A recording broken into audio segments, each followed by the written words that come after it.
Pekný deň zo štúdia Teatry. Do Bratislavy prichádza unikátny koncept. Už o mesiac bude naše hlavné mesto hostiť najlepšie mozgy sveta, ale aj zvučné mená z oblasti hudby. Reč je o festivale vedy, hudby a umenia Starmus, vďaka ktorému k nám pricestujú niekoľkí laureáti Nobelovej ceny, ale aj gitarista skupiny Queen Brian May či legenda elektronickej hudby Jean-Michel Jarre, ktorého vítam u nás v štúdiu. Welcome. Welcome. Thank you. Rovnako som rada, že pozvanie prijal aj doktor Garrick Israelian, kreatívny riaditeľ festivalu Starmus. Also good afternoon to you. Good afternoon. A rovnako aj Radovan Pokojný, marketingový riaditeľ spoločnosti Kia. Welcome. Mr. Jarre, let's start with you. You are very popular here in Slovakia and you will be opening the festival. A budete tento festival otvárať svojim vystúpením. Na čo sa môžu diváci tešiť? I hope for the best. Dúfam, že to bude to najlepšie, ale je to veľmi unikátne podujatie. Patrí to medzi moje najambicioznejšie projekty. Je to občiansky projekt, otvorené podujatie, ktoré bude zdarma pre návštevníkov. V centre Bratislavy bude to Starmus Festival, vynikajúci festival, kde prichádzajú mnohí laureáti Nobelovej ceny a ďalšie osobnosti. A bude to príležitosť na to, aby sme dali dohromady vedcov, podnikateľov a umelcov, aby sme sa rozprávali o budúcnosti. A doktor Garrick Israelian o tom povie určite niečo viac. Ale z mojej strany tá predstava je vytvoriť veľké občianske podujatie, otvorený koncert pod holým nebom, v blízkosti mosta UFO. A nie je to náhoda, že robíme tento koncert v Bratislavi, pretože Bratislava je v strede, v srdci Európy, aj keď máme malé srdce v ľudskom tele, ale je to veľmi dôležité. A je to vynikajúca príležitosť podeliť sa so všetkými o našej vízii, umení, technológiách. A tento koncert bude veľmi unikátny s použitím umelej inteligencie. Koncert predovšetkým bude o hudbe a veľmi rád privítam ako špeciálneho hostia na pódiu môjho priateľa a spoluzakladateľa skupiny Queen Briana Maya. K vedeckej časti sa dostaneme o chvíľočku, ale dovolte mi ešte k tej otázke rozvinúť to ďalej. Vy robíte nielen hudbu, ale obrovské laserové show. Bude také niečo aj na Slovensku? Určite áno. Je to veľká produkcia, pretože na škále mesta verím, že tam bude možnosť z rôznych uhlov pohľadu sledovať to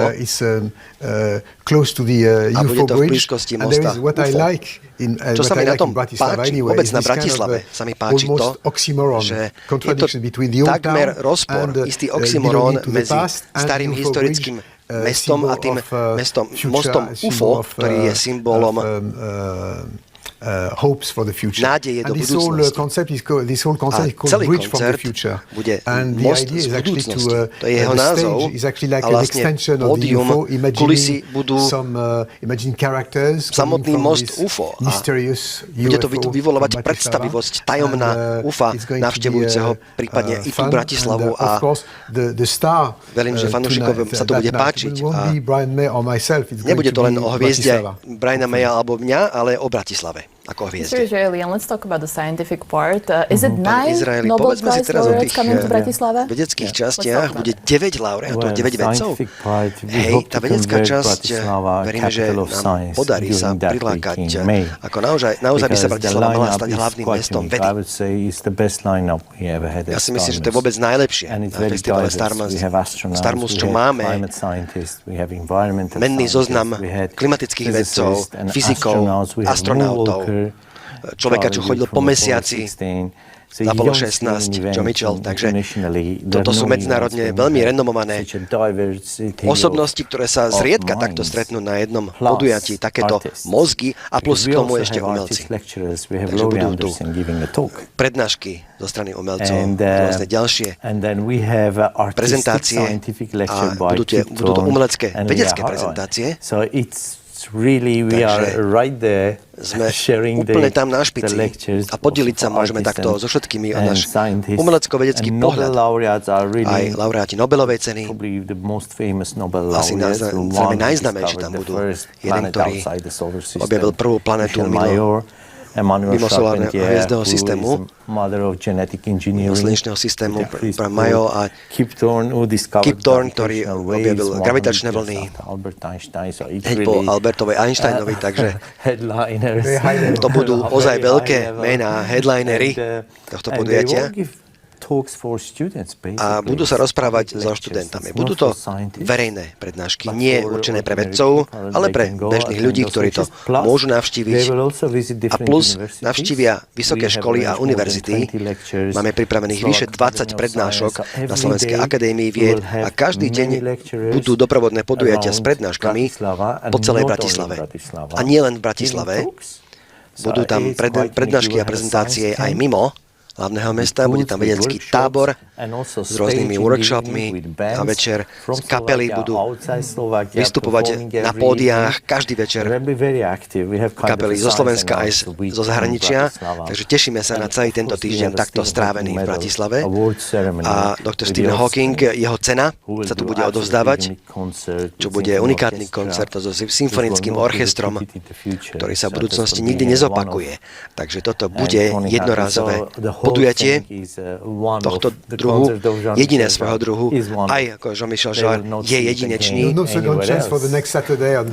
Ďalšiu sobotu prídeme a zopakujeme to. A budeme vysielať tento koncert po celom svete, aj cez YouTube. Takže bude to celosvetové podujatie a veľmi sa tešíme na prípravu tohto projektu, na jeho realizáciu, na to, že môžeme byť súčasťou tohto festivalu tu v Bratislave na Slovensku. Keď hovoríme o vede, jedna vec, ktorá mi napadá, je energetika. Odkiaľ vyberete, Jean-Michel, energiu na to, aby ste vystupovali? Myslíte, mňa osobne? Hej, sú to lieky či drogy? Moja droga je hudba. Je to veľkou cťou a je to pre mňa vášeň. A vážne aj zvedavosť. Čo máme spoločné s Garrickom, s Brianom, Mayom a ostatnými vedcami, je zvedavosť. A tá zjednocuje zrejme aj vedcov a umelcov.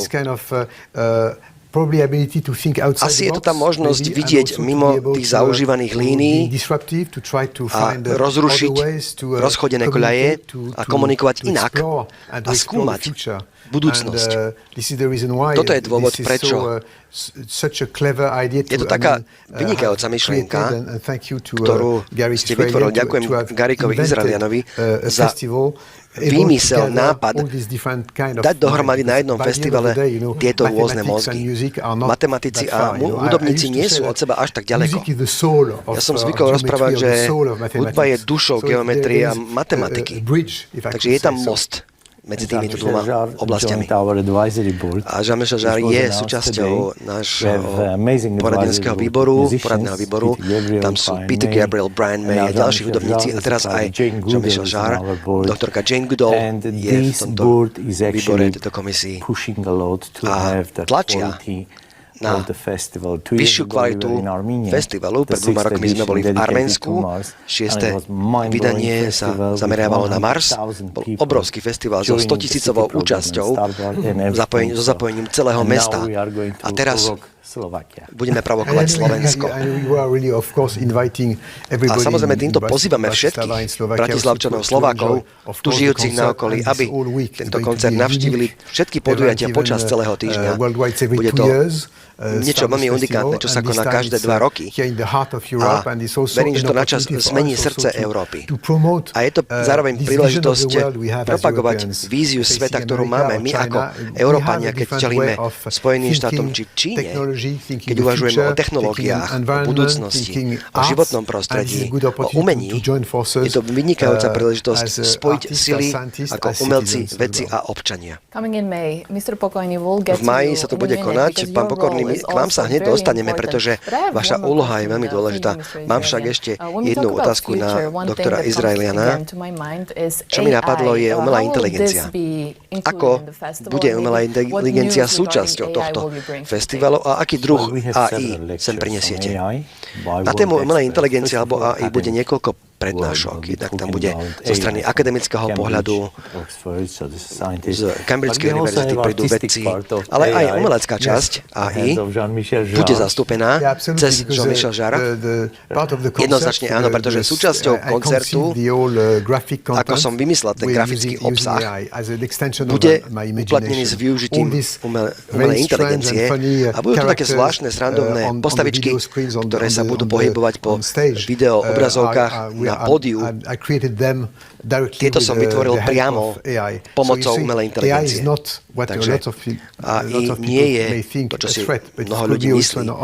Hrozba, práve naopak, pre umelcov a nás všetkých to môže byť príležitosť ukázať a diskutovať o tom aj počas tohto týždňa, počas festivalu.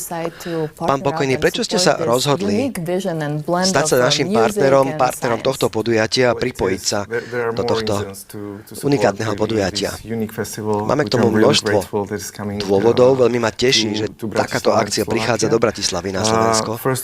Predovšetkým Festival Starmus je o inováciách, ale aj o inšpirácii. A mne sa veľmi páčilo, čo ste tu práve opisovali.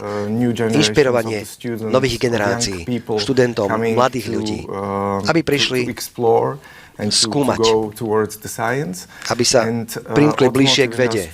A práve automobilový priemysel, naša spoločnosť, Kia ako hlavným partnerom festivalu, je tiež o technológiách, o inováciách a inšpirácii pre ďalších.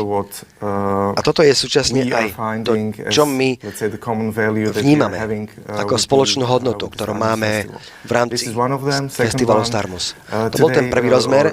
Druhý je, že vydanie tohoročné festivalu Starmus sa bude zameriavať na našu domovinu, planétu Zem. A toto je veľmi dôležité pre nás, pretože nechceme byť len výrobcami aut, zároveň by sme chceli byť poskytovateľom udržateľnej mobility.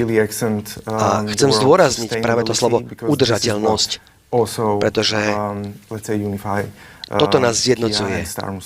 A Kiu a Festival Starmus. Jean-Michel, hovorili sme o Brianovi Mayovi z Queenu. On nie je len roková legenda, muzikant ako vy, ale súčasne je astrofyzik. Ako ste na tom vy a veda? Spomínali ste umelú inteligenciu. Aký je váš vzťah ku vede? Keď som bol v škole, som študoval aj matematiku, aj hudbu a sníval som o 21. storočí, mysliac si, že dostaneme sa jedného dňa na Mars a autá budú lietať.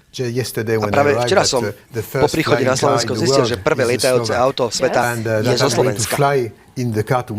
A zajtra ráno sa v ňom preveziem, respektíve preletím, keď sa vrátim do Francúzska. Takže môj vzťah ako hudobníka s matematikou, ja som matematiku študoval a ten je taký, že vždy to bolo pre mňa rovnakou rodinou. Matematika je, hudba je súčasťou matematiky a matematika je súčasťou hudby. Takže ako som povedal, ja som vždy pristupoval k matematike, fyzike a ako k istému organickému prvku hudby. Je to kostra hudby. Ja ako hudobník k tomu pridám na tú kostru isté svalstvo. Z takého vedeckého možného pohľadu podľa istých vedeckých pravidiel. A o tom je hudba. Garik, tento festival sa bude zameriavať na Matku Zem, to ste ju povedali. Už aký bude ten hlavný prínos, ktorý si môžu návštevníci odniesť, ktorí sa rozhodnú festival navštíviť? Hej, veľmi sa teším na prednášku doktorky Jane Goodall, pretože ona zhrnie vynikajúco tie najnaliehavejšie veci, ktoré ľudstvo musí robiť na to, aby sme bojovali proti klimatickej zmene a proti environmentálnym problémom. Pretože znečistenie morí napríklad. Máme vedcov so zameraním na more, morskú, morské životné prostredie a ďalšie oblasti. A Jane Goodall bude na to pozerať zo svojho uhla pohľadu o prehovory verejnosti a aj študentom. Toto nie je žiadna vedecká konferencia či pre politikov. Zvyčajne na rôznych paneloch sa zameriavajú trebárs na pôde OSN veľmi úzko pre politické publikum či pre novinárov. A nikdy si nevypočujete tieto mená, ktoré môžu priamo prehovoriť voči verejnosti. Klimatickí, environmentálni vedci a mnohí ďalší takto zriedka vystupujú. A je to vynikajúca príležitosť aj pre chemikov, fyzikov, ďalších vedcov vypočuť si, čo si oni myslia o ochrane Zeme. Toto je naša globálna vízia spolu s umelcami. My sme presvedčení a vieme, že prežijeme len vtedy, ak sa nám podarí vytvoriť dobrú rovnováhu medzi technológiou a ekológiou. A teraz hovoriac o ekológii, pripravujeme s produkciou systém kompenzácie vylučovania uhlíka pred samotnú produkciu toho koncertu. A je to súčasť celoglobálnej idei vziať na seba časť zodpovednosti za životné prostredie. Keďže kyslík, keď som napísal album Kyslík, môj prvý album Oxygen, ktorý som si vôbec neuvedomoval, aký to bude mať vplyv dnes. A vždy to bolo blízko môjho každodenného života, ako občan či umelec a súčasne ako aj veľvyslanec UNESCO už 30 rokov pre environmentálne vzdelávanie. Posledné slovo, ak dovolíte, na tému, čo spomínal Garik. Vzdelávanie podľa mňa je veľmi dôležitou súčasťou všetkých týchto podujatí, pretože odovzdávame mladej generácii, ľuďom pochopenie vedy, porozumenie súčasne s hudbou.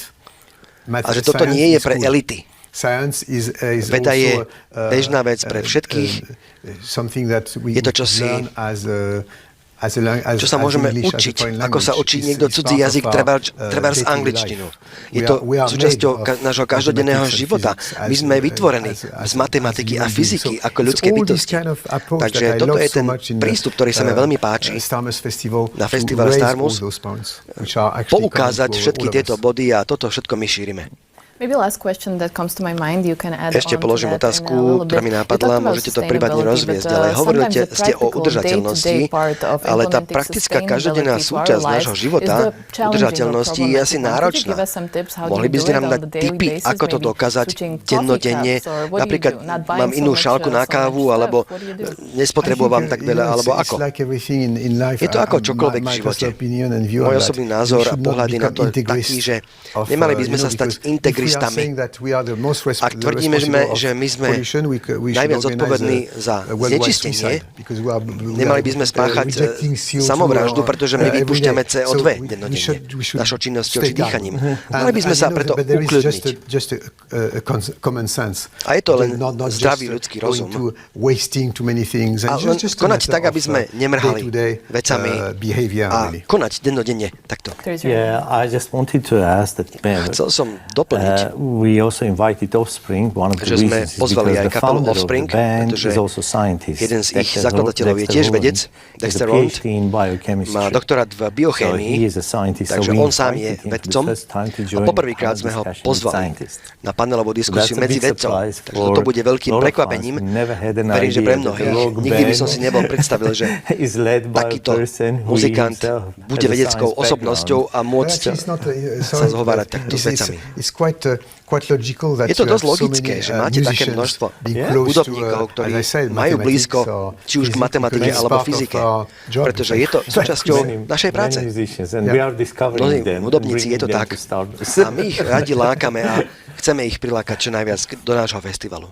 Ja som vyrastla na Offspringu a je hudbe, takže teším sa.